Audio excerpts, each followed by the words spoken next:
అనంత కరుణామయుడు అపార కృపాశీలుడైన అల్లాహ్ పేరుతో ప్రారంభిస్తున్నాను. సూర్య అల్వాకియా 1వ ఆయత్ నుంచి 40వ ఆయత్ వరకు.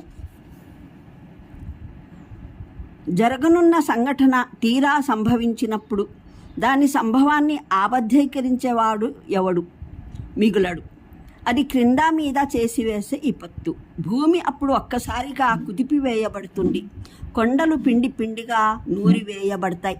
చిందువందైపోయిన దుమ్ముగా మారిపోతాయి. మీరప్పుడు 3 వర్గాలుగా రూపొందుతారు. కుడిపక్షం వారు, ఓహో కుడిపక్షం వారి సౌభాగ్యం ఏమని చెప్పేది. మరి ఎడమపక్షం వారో, అవును ఎడమపక్షం వారి దౌర్భాగ్యానికి అంతుండదు. మరి అగ్రగాములైతే అగ్రగాములే, వారే కదా సన్నిహిత జనులు. వరప్రసాదాలు నిండిన స్వర్గాలలో ఉంటారు. మునిపిటి వారిలో అత్యధికంగా ఉంటారు, వెనుకటి వారిలో తక్కువ. స్వర్ణ ఖచ్చిత అసనాలపైన వరుగుదిండ్లు వేసుకుని ఎదురుబెదురుగా కూర్చొని ఉంటారు. ఆ సదస్సులో శాశ్వత కౌమార్యం నిండిన బలాలు, చలమలలో స్వచ్ఛంగా ప్రవహించే మధువుతో నిండిన చూషకాలు, మధుపాత్రలు, కుళాయి కూజాలు చేబూని పరువులు తీస్తూ ఉంటారు. దాన్ని సేవించి వారికి తలా తిరగదు, మతీ చలించడము జరగదు. వారు వారి సమక్షంలో రకరకాల రుచికరమైన ఫలాలు అందజేస్తూ ఉంటారు. ఇష్టమైనవి ఏరుకునేందుకు ఇంకా పక్షుల మాంసం వారి సమక్షంలో సమర్పిస్తారు. కోరుకున్న పక్షులది పుచ్చుకునేందుకు వారికి సుందర నయనాల హూరులుంటారు. దాచిపెట్టిన ముత్యాల్లాంటి అందమైన వారు. ఇదంతా ప్రాప్తించేది ప్రపంచంలో వారు చేసుకున్న ఆచరణల ఫలంగా. అక్కడ వారు ఎటువంటి అసంగత వచనం కానీ పాపపు మాట కానీ వినరు. ఏ మాట అయినా సవ్యమైనది, సక్రమమైనదే సాగుతుంది. మరి కుడిపక్షం వారి సౌభాగ్యం ఏమని చెప్పేది. వారు ఉండేది ముళ్ళు లేని రేగి, దొంతరలు నిండిన అరటి, సుదూరాల వరకు వ్యాపించిన ఛాయ, అనునిత్యం ప్రవహించే నీరు, అంతం కానీ అడ్డు అయిపు లేకుండా అత్యధికంగా దొరికే ఫలాలతో పాటు ఎత్తైన అసనాలయాలలో వారి భార్యల్ని మేము ప్రత్యేకంగా సరికొత్తగా సృష్టిస్తాము. వారిని కన్యలుగా చేసి వేస్తాము. తమ భర్తల జవరాళ్ళు వయసులో సమవయస్కులు. ఇదంతా కుడిపక్షం వారికి. వారు మునుపటి వారిలో ఎక్కువగా ఉంటారు, వెనుకటి వారిలోనూ ఎక్కువగానే ఉంటారు. 1వ వివరణ. ఈ వాక్యంతో వచనాన్ని ప్రారంభించడం ద్వారానే తేలిపోతుంది. ఆనాడు తిరస్కారుల సభలలో ప్రళయానికి వ్యతిరేకంగా కల్పించబడే మాటలకు ఇది సమాధానమని. మక్కా పురజనులు, దైవ సందేశహరులు మహానీయ ముహమ్మద్ సల్లల్లాహు అలైహి వసల్లం నోట కొత్తగా అప్పుడే ఇస్లాం సందేశాన్ని వింటున్నారు.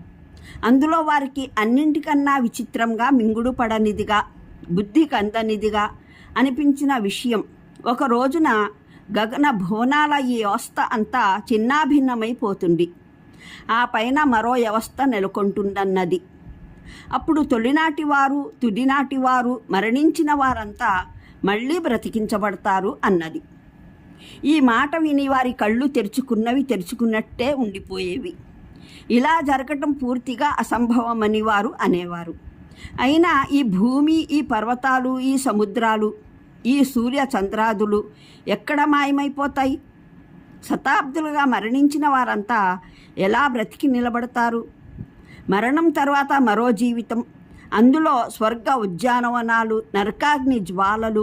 ఇంతకు ఈ ఊహలు, కలలలోని మాటలు బుద్ధి వివేకాలున్న మేము ఎలా నమ్మేది అన్న వాదోపవాదాలు ఆనాడు మక్కాలో అన్ని చోట్ల జరుగుతూ ఉండేవి. ఈ పూర్వరంగంలో చెప్పడం జరిగింది.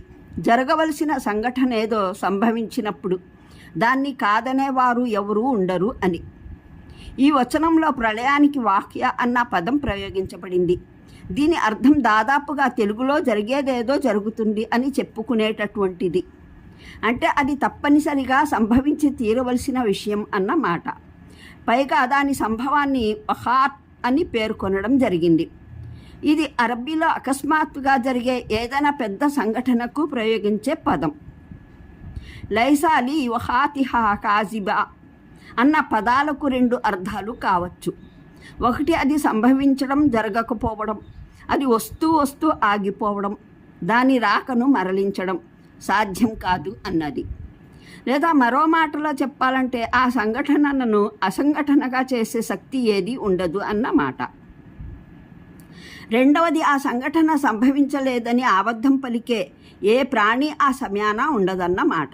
మూలంలోని పదాలు హాఫిజతున్, రాఫిఅతున్, పడవేసేది, లేపి నిలబెట్టేది అన్నవి. దీని భావం ఒకటి, అది సర్వాన్ని అతలాకుతలం చేసి వేస్తుంది అన్నది. క్రింద ఉన్నవి పైన, పైన ఉండేవి క్రింద అయిపోతాయి అన్నమాట. రెండవ అర్థం, అది పడిపోయిన వారిని నిలిపేది, నిలిచి ఉన్న వారిని పడవేసేది అని కావచ్చు. అంటే దాని రాక వల్ల మానవుల మధ్య గౌరవ పరాభవాల నిర్ణయం మరో వేరే ప్రాతిపదికపైన జరుగుతుంది అన్నమాట. ప్రపంచంలో గౌరవం గలవారుగా తిరిగేవారు పరాభవం పాలైపోతారు, హీనులుగా పరిగణించబడేవారు గౌరవం పొందుతారు అని కావచ్చు. అంటే అదేదో స్థానికమైన భూకంపం కాదు, ఏదో పరిమిత ప్రాంతంలో సంభవించడానికి. అప్పుడు భూగోళం మొత్తమే కుదిపివేయబడుతుంది. దానికి ఒక్కసారిగా బలవత్తరమైన కుదుపు ఒకటి తగులుతుంది. దానివల్ల అది తీవ్రంగా కంపించిపోతుంది. ఈ వచనం వినిపించబడుతున్న వారినే సంబోధించినట్లు అగుపించినా, లేదా ఇప్పుడు దాన్ని చదివేవారినే లేదా వినేవారినే సంబోధించినట్లు అనిపించినా, నిజానికి సమస్త మానవాళి దీని సంబోధితులే. సకల మానవులు సృష్టి ఆది నుంచి ప్రళయం వరకు పుట్టిన వారంతా కడకు 3 వర్గాలుగా విభజింపబడతారు.